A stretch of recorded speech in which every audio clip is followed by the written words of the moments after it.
I took a break and I got to experience some stuff, including getting to go and see Hasan Minhaj live on Friday or last Friday at the Masonic on Black Friday. I got to see him live. It was really cool. Great experience. Love the Masonic. It's a great venue, by the way. If you guys have not been to the Masonic, go there for a concert or for something. If your favorite artist is playing at the Masonic, know that it's a really cool venue. Or comedian performing, all that. I've seen Hasan Minhaj live before. He performed in my hometown, coincidentally, at the Flint Center in De Anza College, my college, right now. And I saw him 3 years ago, 3.5 years. Apparently, it's been 3.5 years. I saw some girl post about it. I was like, 3.5 years? That's ridiculous. So yeah, I saw him 3.5 years ago at the Flint Center, and he was debuting Patriot Act. It was kind of like he was testing Patriot Act on a live audience.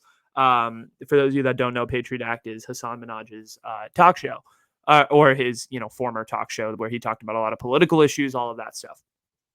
So, and I watched Homecoming King on Netflix. Quick story, and I'm going to put my parents on blast. So, I had the chance to go see Homecoming King live my sophomore year of high school. I'd known Hasan Minhaj since I was in like 6th, 7th grade. Like I've known everything. Like I've literally followed this guy's career since he was nobody. He had the first time I hit the follow button on Instagram, he had like 70K on Instagram. Okay, so that's pretty legit. I've been there from the jump. Okay, relatively speaking, obviously like not when he was fully not when he was like popping like he is now, but like was there before he was like mainstream. Anyway, so 70K. So I was there for 70K on Instagram, and he was posting stuff about Homecoming King coming to San Francisco, and he was performing at the Cal Academy of Sciences Theater. For those of you that don't know, that's like the 27th best concert venue in San Francisco. Okay, it's literally a auditorium in a science museum with 110 people like audience, and he was selling tickets for I think it was $10-11 or something, and he was performing in San Francisco, and I really, really wanted to go. And I told my parents at 15 and a half, 16, I was like, Mom, Dad, can I please go to the show, please? And they were like, Anuj, gas is too much money. It is too much money to cross the bridge. We do not want to go. And I was like, well, your loss. And then he ended up on Netflix and started popping. And so I use that excuse every time. My parents are sick of it. My family is sick of me telling that story. I use that excuse every time there's a big artist performing, or I think is a big artist, because I'm like, yeah, I found the next big one. Because he was on Netflix, and then he did Patriot Act, and then, he's big now. So I was right. Paid much more for these seats live, by the way. We didn't even pay that much for Cupertino. We paid quite a bit for these Masonic seats. But nonetheless, let me talk about my experience, and let me talk about my takeaways from this show. So a lot of you probably haven't seen it, which means, because of the fact that it's not on Netflix, and I had to go see it live in San Francisco. Anyway, the line was super freaking long to get in. It took us like an hour and a half or 2 hours to get in. It sucked to wait out in the city, but also the city is beautiful, and I'll talk a little bit about that later. Anyway, we're waiting out on the line, get into the theater. The opener is just finishing up, and she said Drake sucked, and I was like, yeah, I hate you. You're the worst opener of all time. You're literally the worst. Yeah, I'm never listening to a joke of yours again. Actually, I don't know. She might have been really good. No idea.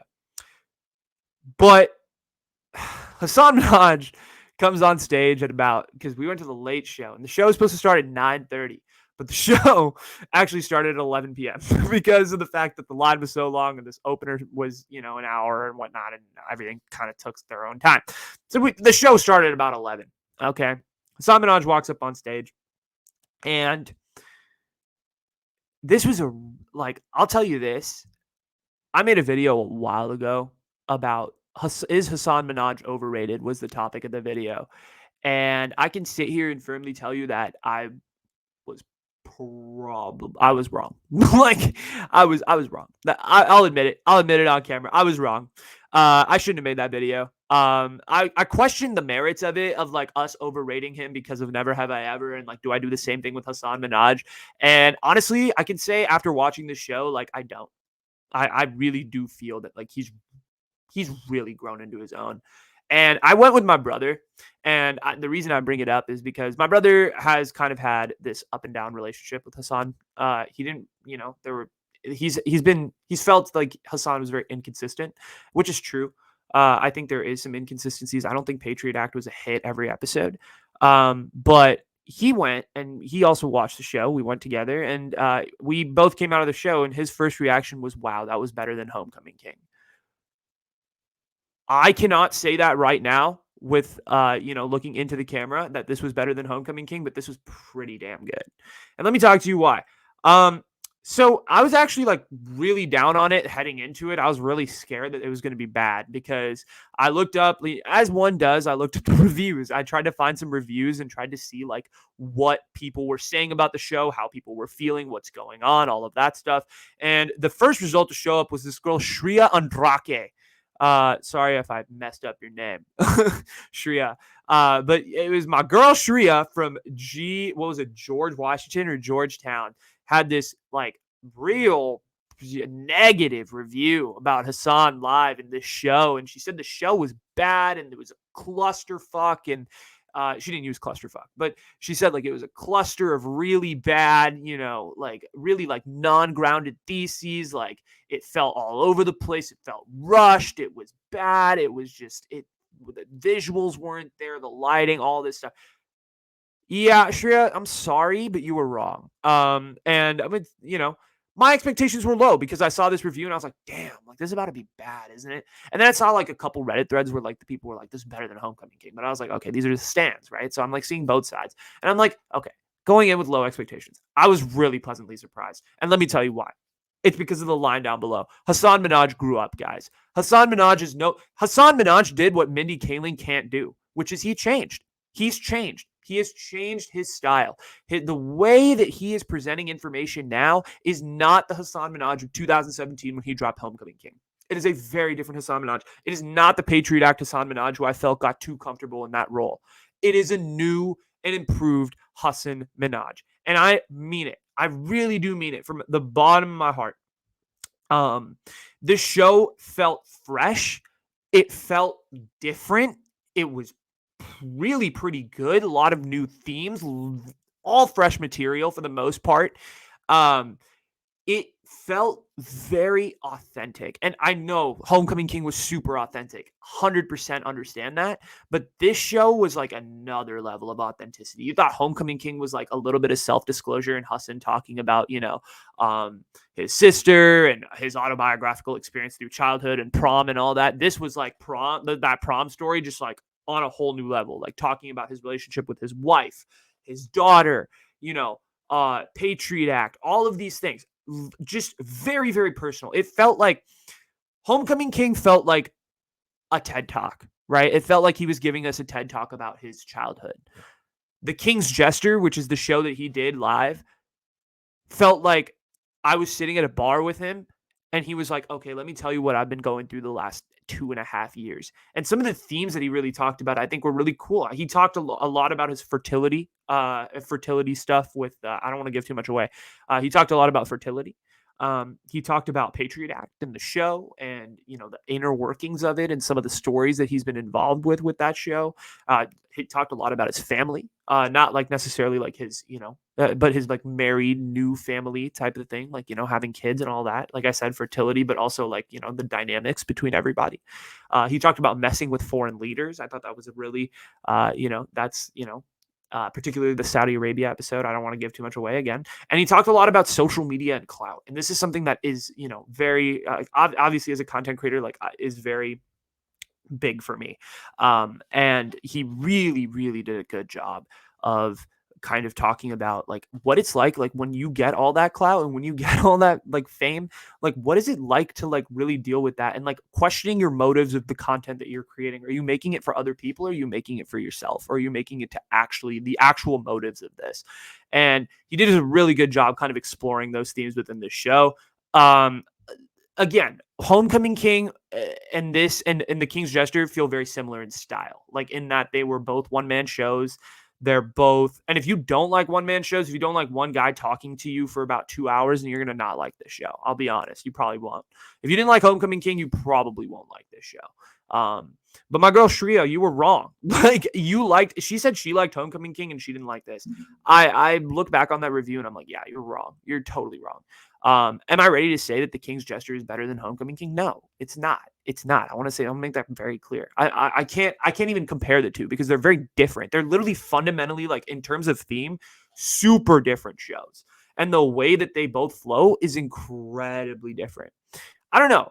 In this show, like, Hasan felt a lot more unfiltered. Hasan felt very unfiltered. It felt very like, I'm gonna pull the curtain all the way back. Like, Homecoming King was like, let me kind of see what it's like dipping the toe in authentic storytelling. Like, this was like, okay, I'm gonna dive face first into the ocean, right? That was what this was. And it was very one man style. I really do enjoy the one man style. Like, I really like that a lot.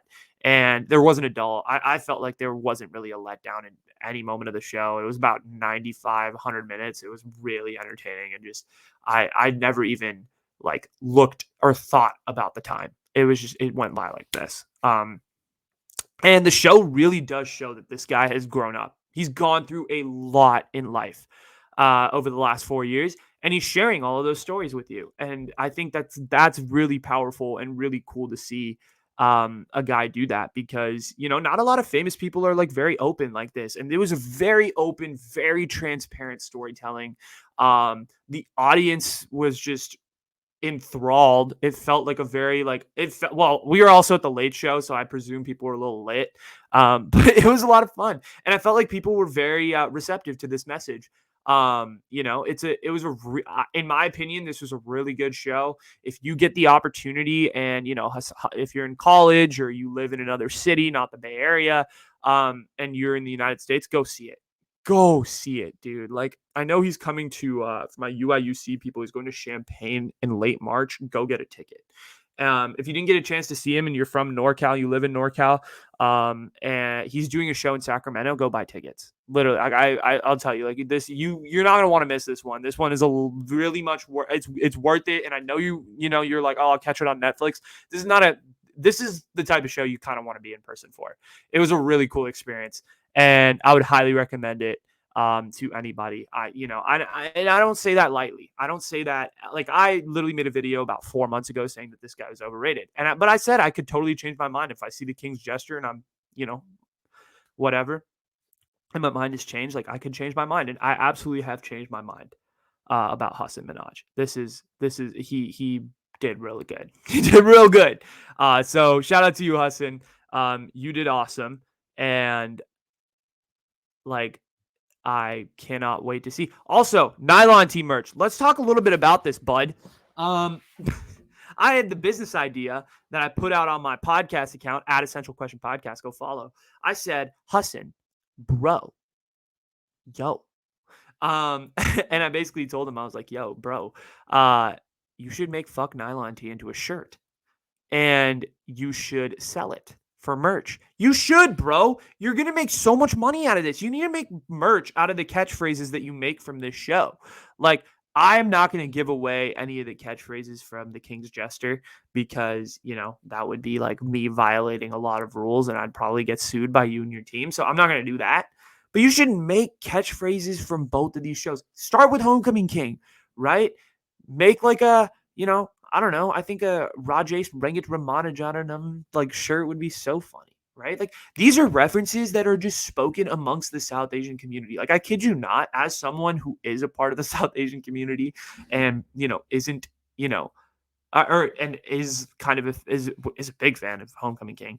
I could tell you your merch would sell off the walls like that. Like, you charge $100 for a Homecoming King sweatshirt, it'll sell out in like literally 2 days or 2 minutes. Like, I'm not even joking.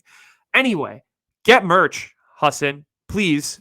And also, if you want to come on the Changavi show anytime, bro, I'm happy to have you. We can discuss current events. You know what? How about this? What if I design a whole show and you come on for like an hour and we talk about all the topics, and you give me your take, I'll give you mine, and we have a little spirited debate. How does that sound, bro? How's that sound? I know you've watched my Instagram story like 2 times. I know we're basically best friends. So why don't we make this a reality? Break the South Asian universe, and you come on my podcast. Let's do it. Let's do it, Hasan. Hasan Minhaj. Let's do it, bro.